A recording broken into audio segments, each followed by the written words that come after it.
गणेश के जन्म की कथा सुनाई थी। आज हम उनके बाल्यकाल की कथा एक सुनाते हैं।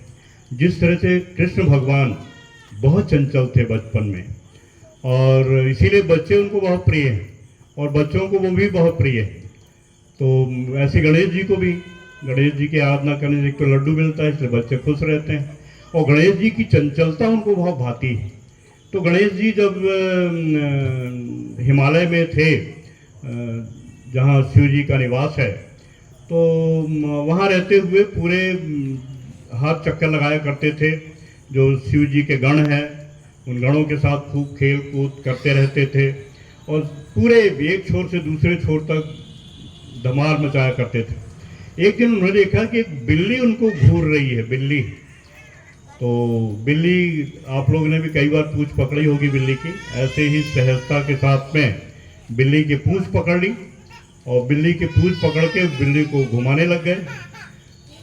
घुमाते घुमाते बिल्ली को बहुत तकलीफ होने लगी, तो वो उनसे छुड़ाने के लिए चेष्टा करती रही।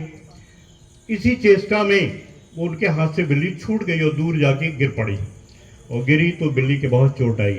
ये देख के गणेश जी को बहुत दुख हुआ कि मैं तो इसके साथ खेल रहा था, इसको नुकसान पहुंचाना, इसको पीड़ा देना मेरा कतई ही उद्देश्य नहीं था। फिर भी अनजाने में मुझसे एक भूल हुई है। वो प्रायश्चित करने लगे और अपने घर की तरफ चले गए।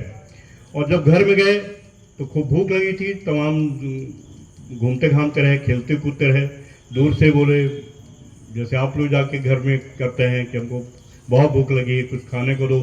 तो देखा तो पार्वती जी जैसे खाने के लिए मांगा तो पार्वती माँ जो है वो पलंग पे लेटी हुई थी, और जाके जब पास में देखा तो उनकी जगह जगह खरोंच लगी हुई थी। तब उनको ध्यान आया कि भाई ये तो हमारी जगत जननी है, शक्ति स्वरूपा है, इनसे शक्ति प्रवाहित होती है, इनको कौन चोट पहुंचा सकता है। आश्चर्य में पड़ गए। फिर ध्यान आया कि जिस तरह हमारे अंदर हमारी माँ निवास करती है, ऐसी जगत जननी होने के कारण प्राणी मात्र में इनका वास होता है। इसलिए वो बिल्ली को जो हमने कष्ट दिया वो हमारी माँ को कष्ट पड़ गया। तब से उस दिन से उन्होंने संकल्प ले लिया कि आज से मैं किसी को सताऊंगा नहीं।